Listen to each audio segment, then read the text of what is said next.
മുഖ്യമന്ത്രിയുടെ ദുരിതാശ്വാസ നിധിയിലേക്ക് സംഭാവന നൽകുന്നതിനെതിരെ UDF പ്രചാരണം നടത്തിയെന്ന CPIMന്റെ വാദം പൊളിച്ചടക്കുകയാണ് ഇവിടെ പ്രതിപക്ഷ നേതാവ് VD സതീശൻ. മറ്റ് UDF MLAമാർക്കും MP മാർക്കും ഒപ്പം താനും വ്യക്തിപരമായി ഫണ്ടിലേക്ക് സംഭാവന നൽകിയതായിട്ടും ഏകദേശം 19 ലക്ഷം രൂപ സംഭാവന നൽകിയതായിട്ടും അദ്ദേഹം വെളിപ്പെടുത്തുകയാണ്. ഇവിടെ ദുരന്ത ബാധിതർക്ക് ആവശ്യമായ സഹായമോ വൈദ്യസഹായമോ നൽകാത്ത സർക്കാർ 742 കോടിയിൽ ഇരിക്കുകയാണെന്നും അദ്ദേഹം കുറ്റപ്പെടുത്തുന്നു. കർണാടക സർക്കാർ 100 വീടുകൾ ഫണ്ട് നൽകിയതായിട്ടും മുസ്ലിം ലീഗ് ഇതിനകം തന്നെ 100 വീടുകളുടെ നിർമ്മാണം ആരംഭിച്ചതായിട്ടും അദ്ദേഹം വെളിപ്പെടുത്തുകയാണ്.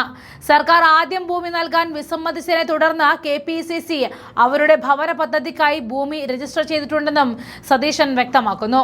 നഷ്ടപ്പെട്ട ഫണ്ടുകളെ കുറിച്ചുള്ള സോഷ്യൽ മീഡിയ കിംവദന്തികൾ അദ്ദേഹം പൊളിച്ചടക്കുകയാണ്. ഇവിടെ പണം KPCC പ്രസിഡന്റുമായി ഒരു ജോയിന്റ് അക്കൗണ്ടിലാണെന്നും ഭൂമി രജിസ്ട്രേഷനായി പണമടയ്ക്കുന്നതിനുള്ള ആദ്യ ചെക്കിൽ താൻ അടുത്തിടെയാണ് ഒപ്പിട്ടതെന്നും അദ്ദേഹം വിശദീകരിക്കുന്നു. സർവേകളുടെയും സന്നദ്ധ പരിപാടികളുടെയും മറവിൽ തെരഞ്ഞെടുപ്പുമായി ബന്ധപ്പെട്ട പ്രവർത്തനങ്ങൾ നടത്തുവാൻ സർക്കാർ നികുതിദായക പണം ഉപയോഗിക്കുന്നുണ്ടെന്നും അദ്ദേഹം ആരോപിക്കുന്നുണ്ട്.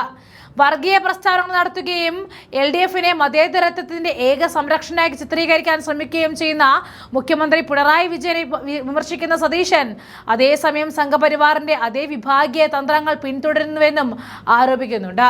കോടിയേരി ബാലകൃഷ്ണൻ ആഭ്യന്തരമന്ത്രിയായിരുന്ന കാലത്തും VS അച്യുതാനന്ദൻ മുഖ്യമന്ത്രിയായിരുന്ന കാലത്തും വർഗീയ കലാപങ്ങൾ നടന്നിട്ടില്ല എന്ന മുഖ്യമന്ത്രിയുടെ വാദത്തെ അദ്ദേഹം പൊളിച്ചടക്കുകയാണ്. നമുക്ക് ആ വീഡിയോ ദൃശ്യങ്ങളിലേക്ക് പോകാം. ഞാൻ ഇതുപോലെ പറഞ്ഞല്ലോ, അവിടെ റെന്റ് കൊടുക്കുന്നില്ല പലർക്കും, അവിടെ പാവപ്പെട്ടവർക്ക് ചികിത്സ, ഈ അപകടത്തിൽ പരിക്ക് പറ്റിയവരുടെ ചികിത്സ സഹായം ചെയ്തു കൊടുക്കുന്നില്ല. പിന്നെ ആവശ്യമായ ഒരു സഹായവും ഗവൺമെൻറ്റിന് ബാധില്ല. 242 കോടി രൂപ ആളുകൾ കൊടുത്ത പൈസ കൊടുക്കുന്നുണ്ട്. എന്നിട്ട് ഇപ്പോൾ പ്രചരണം നടത്തുകയാണ്. ഞങ്ങൾ പ്രചരിപ്പിച്ചു CMDRFിലേക്ക് പൈസ കൊടുക്കരുതെന്ന് UDF പ്രചരിപ്പിച്ചു. CMDRFിൽ ഞാനടക്കമുള്ള ആളുകൾ പൈസ കൊടുത്തിട്ടുണ്ട്. UDF MLAമാർ പൈസ കൊടുത്തിട്ടുണ്ട്.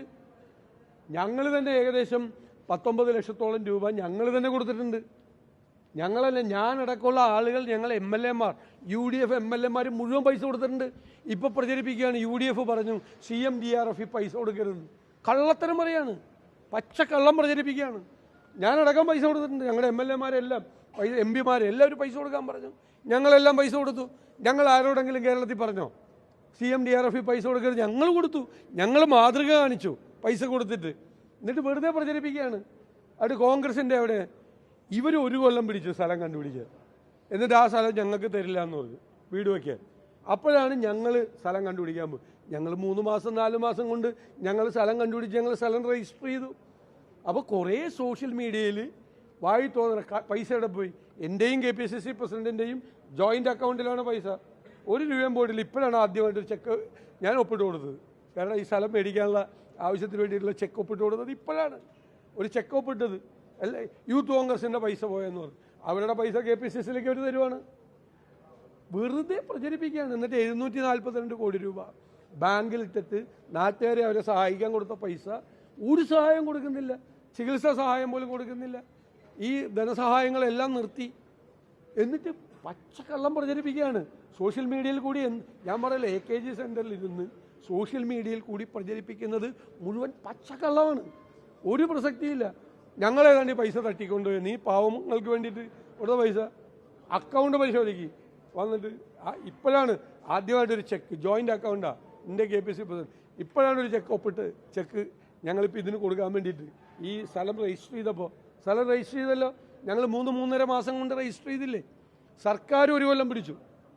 1 കൊല്ലം കഴിഞ്ഞിട്ടാണ് സർക്കാർ സ്ഥലം കിട്ടിയത്. ഞങ്ങൾക്കത് തരില്ല എന്ന് പറഞ്ഞപ്പോഴാണ് ഞങ്ങളില്ല അവിടെ പണിയാമെന്ന് വിചാരിച്ചാണ് വേറെ സ്ഥലം. ഞാൻ പറഞ്ഞതിൽ എന്താ തെറ്റ്? 100 വീടിനുള്ള പൈസ കർണാടക ഗവൺമെൻറ് കൊടുത്തില്ലേ? 20 കോടി കൈമാറിയില്ലേ? ലീഗ് സ്ഥലം മേടിച്ച് നിർമ്മാണ പ്രവർത്തനം 100 വീടിൻ്റെ ആരംഭിച്ചില്ലേ? ഞങ്ങളിപ്പോൾ സ്ഥലം മേടിച്ചില്ലേ?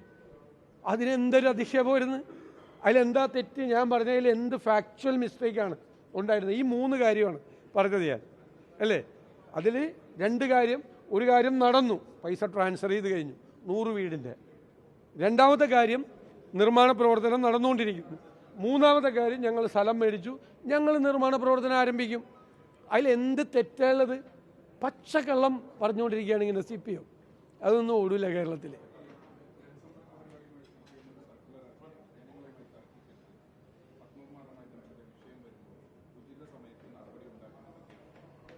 അതൊക്കെ ജനങ്ങൾ ചോദ്യം ചോദിക്കുമെന്നും പാർട്ടിക്കാർ വീട്ടിലേക്ക് ചെല്ലുമ്പോൾ തടുത്തു നിർത്തുമെന്നും അറിയാൻ നന്നായിട്ട്. അതായിക്കോട്ടെ, പാർട്ടിക്കാർ പോയിക്കോട്ടെ. വേറൊരു പണിയായിട്ട് ഇറങ്ങിയിട്ടുണ്ട്. കോടിക്കണക്കിന് രൂപ മുടക്കി കേരളം മുഴുവൻ ഹോർഡിങ്സ് വെച്ചിരിക്കുകയാണ്. എന്നിട്ട് വോളണ്ടിയർമാർ ഈ എന്താണ് ചെല്ലുവാണ്, വീടുകളിലേക്ക് ചെല്ലുകയാണ്. അതിൽ CPMൻ്റെ ഒരു സർക്കുലർ ഉണ്ട്. സർക്കാർ നടത്തുന്ന ആ പരിപാടിയിൽ പാർട്ടിക്കാർ തന്നെ പോകണമെന്ന്. സർക്കാരാണ് പൈസ കൊടുക്കണം. എന്നിട്ട് ഇതുവരെയുള്ള ഗവൺമെൻറ്റിൻ്റെ നേട്ടം വീടുകളിൽ എത്തിക്കുകയാണ്. മനസ്സിലായി? സർക്കാർ ചെലവിൽ ഞാനും നിങ്ങളും കൊടുക്കുന്ന നികുതി പണം ഉപയോഗിച്ചുകൊണ്ട് തെരഞ്ഞെടുപ്പ് പ്രവർത്തനം നടത്തുക. അതിൽ നിന്ന് സർക്കാർ പിന്മാറണം. ഇല്ലെങ്കിൽ ഞങ്ങൾ നിയമപരമായി എന്നെ നേരിടും. ഞങ്ങൾ കോടതിയിൽ കേസൊക്കെ കൊടുത്തിട്ടുണ്ട്. സർവേ ഇപ്പം എന്താ സർവേ? ഇപ്പം എന്താണ് കേരളം നന്നാക്കുന്നതിനെ പറ്റി സർവേ? ഇപ്പം ഇലക്ഷൻ വർക്കാണ് നടത്തുന്നത്. പാർട്ടിക്കാരെ വെച്ചുകൊണ്ട് പാർട്ടിക്കാർക്ക് പൈസ ഗവൺമെൻറ് ഖജനാവിൽ നിന്ന് പൈസ മുടക്കിക്കൊണ്ട് ചെയ്യുക.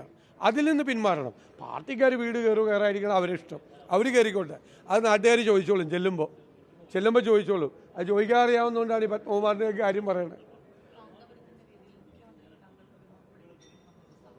അല്ല, മുഖ്യമന്ത്രി പറഞ്ഞത് എന്താ? മുഖ്യമന്ത്രി ഒരു തരത്തിൽ വർഗീയതയാണ് പറഞ്ഞത്. മുഴുവൻ വർഗീയതയാണ് പറഞ്ഞുകൊണ്ടിരിക്കുന്നത്. അദ്ദേഹം യാതൊരു പരസ്പര ബന്ധമില്ലാതെ കേരളത്തിൽ നടന്ന വർഗീയ കലാപങ്ങൾ മുഴുവൻ പറയുകയാണ്. എൻ്റെ ഇടതുപക്ഷത്തിൻ്റെ സമയത്ത് ഒരു കുഴപ്പമില്ലെന്ന് പറയുക. ഇടതുപക്ഷത്തിൻ്റെ സമയത്തും കേരളത്തിൽ വർഗീയ കലാപങ്ങൾ നടന്നിട്ടുണ്ട്. കേരളത്തിൽ പല സ്ഥലത്ത് നടന്നിട്ടുണ്ട്. കോടിയേരി ബാലകൃഷ്ണൻ ആഭ്യന്തരമന്ത്രിയായി നടന്നിട്ടുണ്ട്. അച്യുതാനന്ദൻ മുഖ്യമന്ത്രിയായിരുന്നപ്പോൾ നടന്നിട്ടുണ്ട്. പല സമയത്തും നടന്നിട്ടുണ്ട്. ഇപ്പം ഇല്ല. ഇപ്പം ഇല്ലാത്തത് നല്ല കാര്യം. പണ്ട് നടന്നിട്ടുണ്ട്. അത് എന്താണ് പറയാൻ ഉദ്ദേശിക്കുന്നതെന്ന് നമുക്കാർക്കും മനസ്സിലായില്ല. എന്നിട്ട് അദ്ദേഹം മതേതരത്വത്തിൻ്റെ വക്താവാകാൻ ശ്രമിക്കുകയാണ്. മതേതരത്വത്തിൻ്റെ വക്താവാകാൻ എങ്ങനെ ശ്രമിക്കുന്നത്? ഒരു വശത്ത് ഈ വിദ്വേഷ പ്രചരണം നടത്തുന്ന ആളുകളെ പ്രോത്സാഹിപ്പിക്കുകയാണ്. അവർക്ക് പട്ടും വളയും കൊടുക്കുകയാണ്, പൊന്നാട ചാർത്തുകയാണ്, അല്ലേ? ഒരു വശത്ത് എന്നിട്ട് അവരെ കൊണ്ട് പറയിപ്പിക്കുകയാണ് ഇവർക്ക് പറയാൻ പറ്റാത്ത കാര്യങ്ങൾ. അപ്പോൾ സംഘപരിവാറിൻ്റെ അതേ പാതയിലാണ് കേരളത്തിലെ CPM. ജാതിമത ശക്തികൾ തമ്മിലുള്ള സംഘർഷം ഉണ്ടാക്കി അവരെ തമ്മിലടിപ്പിച്ച് അതിൽ നിന്ന് രാഷ്ട്രീയ മുതലെടുപ്പ് നടത്തുകയാണ് സംഘപരിവാർ രീതി. അതേ രീതി തന്നെയാണ് മുഖ്യമന്ത്രിയും മുഖ്യമന്ത്രിയുടെ പാർട്ടി അവലംബിക്കുന്നത്. എന്നിട്ട് മതേതരത്വത്തെക്കുറിച്ച് വാദോരാതെ പ്രസംഗിച്ച മറുപടി പറയല്ലേ? ആ മറുപടി കൊടുത്തു.